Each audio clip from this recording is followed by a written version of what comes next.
අයිබෝන් මම අචිත බෝධක පනාගොඩ මොටරත ඉංජිනරුවරේ මේ දවස්වල ලංකාවේ ගොඩක් අය ඉලෙක්ට්‍රික් ස්කූටර් අරගෙන ලොකු ප්‍රායෝගික ගැටලු රාශියකට මුහුණ දීලා ඉන්නවා. කඳු අදින්නේ නැහැ, බැටරි ඉක්මනින් සවුත් වෙනවා, පාරිභෝගිකයාට පොරොන්දු වෙච්ච ඒ රේන්ජ් එක ලැබෙන්නේ නැහැ. ඉතින් මේ වගේ ගැටලු රාශියකට මේ ඉලෙක්ට්‍රික් ස්කූටර් පාරිභෝගිකයා මුහුණ දීලා ඉන්නවා. ඇත්තටම මේක වාහනයේ වරදක් නෙමෙයි. ඔබ මිලදී ගන්නා වාහනේ ඉංජිනේරිං ස්පෙසිෆිකේෂන්ස් ලංකාවේ භූගෝලීය තත්ත්වයන්ට නොගැලපීමේ ගැටලුව. අද මම මේ වීඩියෝ එකෙන් කතා කරන්නේ මෝටර රථ ඉංජිනේරුවරයෙකු ලෙස ඔබ EV ස්කූටර් එකක් එහෙම නැත්නම් ඉලෙක්ට්‍රික් ස්කූටර් එකක් හෝ බයික් එකක් ගන්න කලින් අනිවාර්යයෙන්ම පරීක්ෂා කළ යුතු ප්‍රධාන තාක්ෂණික කරුණු 4ක් සම්බන්ධව. අංක 1 මෝටර් තාක්ෂණය hub motor wars mid drive motor. පළමුවෙන්ම අපි බලන්න ඕනි පවර් ට්‍රේන් එක ගැන. ලංකාවේ පාරවල් වලට මේක ඉතාමත්ම තීරණාත්මකයි. හබ් මෝටර්ස් ලංකාවේ බහුලව දකින්න ලැබෙන ලාභදායී ස්කූටර් වල තියෙන්නේ මෙන්න මේ කියන જાතියේ මෝටර් වර්ගය. මෙහි මෝටරය රෝදය ඇතුළේම පිහිටා ඇති නිසා කිසිදු ගියර් රිඩක්ෂන් එකක් එහෙම නැත්නම් ටෝක් මල්ටිප්ලිකේෂන් එකක් සිද්ධ වෙන්නේ නැහැ.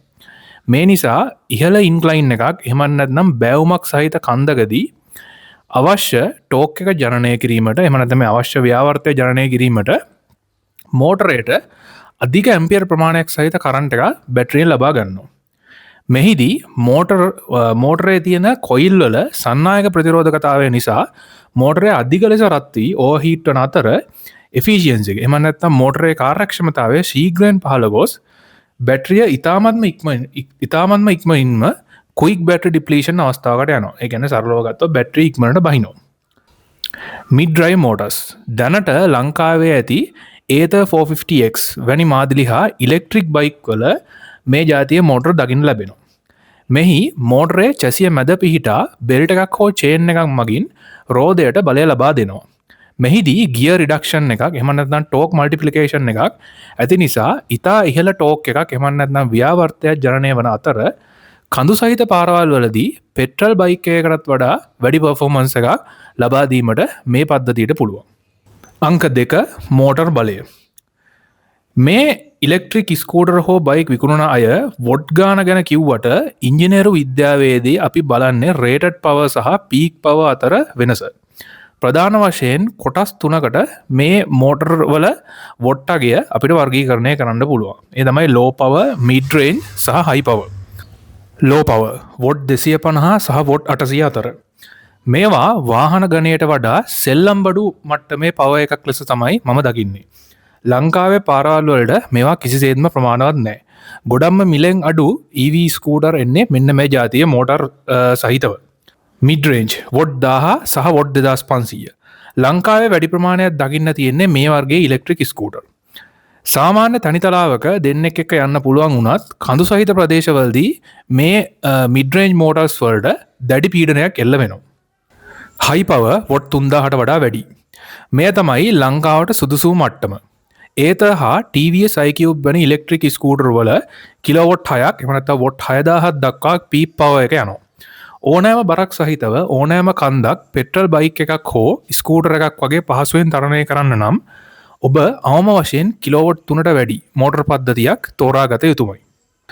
අංක 3 බැටරි රසායනය. ආරක්ෂාව සහ ආයු කාලය. EV එකක මිල අධිකම සහ තීරණාත්මක කොටස තමයි බැටරිය. මෝටර රථ ඉංජිනේරු විද්‍යාවට අනුව බැටරියක් තෝරා ගැනීමේදී අපි ප්‍රධාන කරුණු 3ක් කෙරෙහි අවධානය යොමු කරනවා. ඒ තමයි එනර්ජි ඩෙන්සිටි, තර්මල් ස්ටැබිලිටි සහ සයිකල් ලයිෆ් එක. අපි බලමු මේ කරුණු අනුව ලංකාවේ තියෙන බැටරි වර්ග කොහොමද සංසන්දනය වෙන්නේ කියලා. මුලින්ම එනර්ජි ඩෙන්සිටි එක. මේකට අපි සිංහලෙන් කියනවා ශක්ති ඝනත්වය කියලා. මෙයින් අදහස් කරන්නේ බැටරියේ බරට සාපේක්ෂව ගබඩා කළ හැකි ශක්ති ප්‍රමාණය. ලිතියම් අයන් එහෙම නැත්නම් NMC බැටරි. මෙහි එනර්ජි ඩෙන්සිටි එක ඉතාමත්ම ඉහළයි. ඒ නිසා බැටරිය සැහැල්ලුයි කුඩා ඉඩක වැඩි ශක්තියක් ගබඩා කළ හැකියි. Lead acid. මෙහි ශක්ති ඝනත්වය ඉතා අඩුයි. ඒ නිසා වාහනය අධික බරකින් යුක්ත වන අතර එය වාහනයේ කාර්යක්ෂමතාවයට ඍජුවම බලපානවා. තර්මල් ස්ටැබිලිටි තාප ස්ථායීතාවය. ලංකාව වගේ උෂ්ණත්වය වැඩි රටකට මේ ඉතාමත්ම තීරණාත්මකයි. LFP lithium ion phosphate battery. මෙහි තර්මල් ස්ටේබිලිටි එක ඉතා ඉහළයි.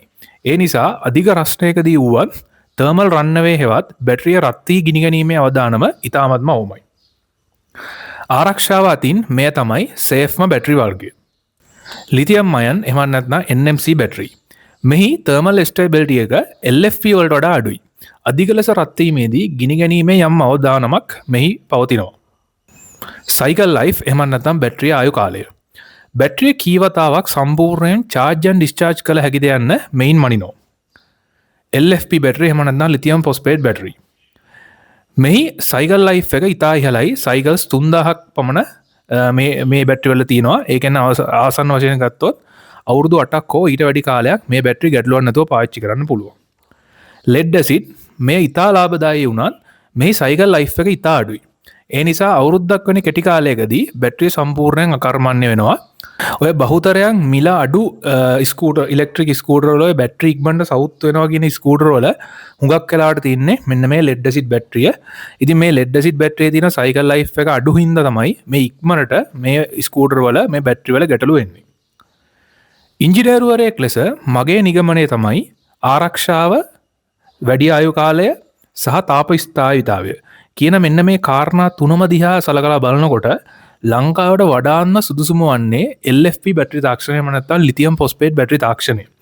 ඉතින් ඒක හින්දා ඕගොල්ලෝ මේ වගේ EV ස්කූටර් එකක් මිලදී ගන්න යනවා නම් අනිවාර්යයෙන් බලන්න ඕන දෙයක් තමයි අවම වශයෙන්වත් ලිතියම් අයන් වර්ගයේ එහෙම නැත්නම් ලිතියම් ෆොස්ෆේට් බැටරියක් තියෙනවා වඩා හොඳයි. ඒ වගේ බැටරියක් තියෙන ස්කූටරයක් මිලදී ගැනීම බැටරියක් තියනවාද කියන එක බලීම අත්‍යවශ්‍යම කාරණයක්. අංක 4 ධාරිතාවය සහ රේන්ජ් එක. බොහෝ පාරිභෝගිකයන් රවටන තැන තමයි මෙන්න මේ ඇම්පියර් පැය ගැන පමණක් සඳහන් කිරීම. එහෙම නැත්නම් AH කියන අගයෙන් එන ඇම්පියර් අවර්ස් ගැන පමණක් සඳහන් කරන එක. බැටරි එක සැබෑ ශක්තිය මනින්නේ වොට් අවර්ස් වලින්. මේ වොට් අවර්ස් මයින සූත්‍රය තමයි වෝල්ටීයතාවය ඇම්පියර් අවර්ස් වලින් වැඩි කරාම තමයි මේ වොට් අවර්ස් කියන අගය ලැබෙන්නේ. උදාහරණයක් ලෙස වෝල්ට් 48 ඇම්පියර් අවර්ස් 20ක බැටරි එකට වඩා වෝල්ට් 72 ඇම්පියර් අවර්ස් 20ක බැටරි පැක් එකක 150කට වැඩි ශක්තිය 150කට වඩා වැඩි ශක්තියක් අඩංගු වෙනවා. හැම විටම වෝල්ටීයතාවය වැඩි පද්ධතියක් කියන්නේ ඒ පද්ධතියේ කාර්යක්ෂමතාවය වැඩි. ඉංජිනේරුවෙක් ලෙස මගේ නිර්දේශය තමයි ඔබ දිනකට කිලෝමීටර් 60කට වඩා ගමන් කරනවා නම් අවම වශයෙන් කිලෝවොට් 2කට ආසන්න. එහෙම නැත්නම් වොට් අවර්ස් 2000කට වත් ආසන්න ධාරිතාවයක් තියෙන බැටරි පද්ධතියක් තෝරා ගත යුතුයි. අවසාන විග්‍රහය. මිල සහ පෙට්‍රල් වාහන සමග සංසන්දනය. දැන් අපි ප්‍රායෝගික තත්ත්වය බලමු. මේ කියපු සියලුම ඉහළ ඉංජිනේරු ප්‍රමිතීන් සහිත Ather 450X හෝ TVS iQube වැනි වාහනයක් එහෙම නැත්නම් EV ස්කූටර් එක ලංකාවේදී ලක්ෂ 8ක් හෝ ඊට වැඩි මුදලක් වෙනවා. නමුත් ඔබට මීට වඩා ගොඩාක් අඩු මුදලකට ඉතා ඉහළ ඉන්ධන කාර්යක්ෂමතාවයක් ඇති බ්‍රෑන්ඩ් නිව් අලුත්ම බ්‍රෑන්ඩ් නිව් පෙට්‍රල් ස්කූටර් එකක් හෝ බයික් එක මේ වෙනකොට වෙළඳ පොලේ මිලදී ගන්න පුළුවන්. EV එකක් ගත්තම සර්විස් වියදම අඩු වුණත් මූලික පිරිවැය එහෙම නැත්නම් ඉනිෂියල් කොස්ට් එක ඉතා ඉහළයි. ඒ නිසා ඔබ දිනකට කිලෝමීටර් 60ක් 80ක් වෙන විශාල දුරක් ධාවනය කරන්නේ නැතිනම් EV එකක් සඳහා කරන ලක්ෂ 8ක ආයෝජනය පෙට්‍රල් වාහනයකට වඩා මූල්‍යමය වශයෙන් ලාභදායී වන්නේ නැහැ. අවසාන වශයෙන් ඉලෙක්ට්‍රික් කියූ පමණින් රැවටෙන්න යන්න එපා. එහි තාක්ෂණික පිරිවිතර එහෙම නැත්නම් ඉන්ජිනියරින් ස්පෙસિෆිකේෂන්ස් එහෙම නැත්නම් කැරක්ටරිස්ටික්ස් ඔබේ අවශ්‍යතාවයට ගැලපෙනවද කියන එක අංගයකටම හොයලා බලන්න ඕනි. ඔබට ඔබේ වාහනේ තාක්ෂණික ගැටලු හෝ තවත් ඉංජිනේරුමේ කරුණු දැනගැනීමට අවශ්‍ය නම් පහළ සෙක්ෂන් එකේ කමෙන්ට් එකක් දාන්න. මේ වීඩියෝ එක තව කෙනෙක්ට බලන්න ෂෙයා කරන්න. එහෙනම් ආපහු අලුත් වීඩියෝ එකකින් හම්බ වෙනවා. සියලු දෙනාට සුබ දවසක්. අයබෝවන්. ජය වේවා.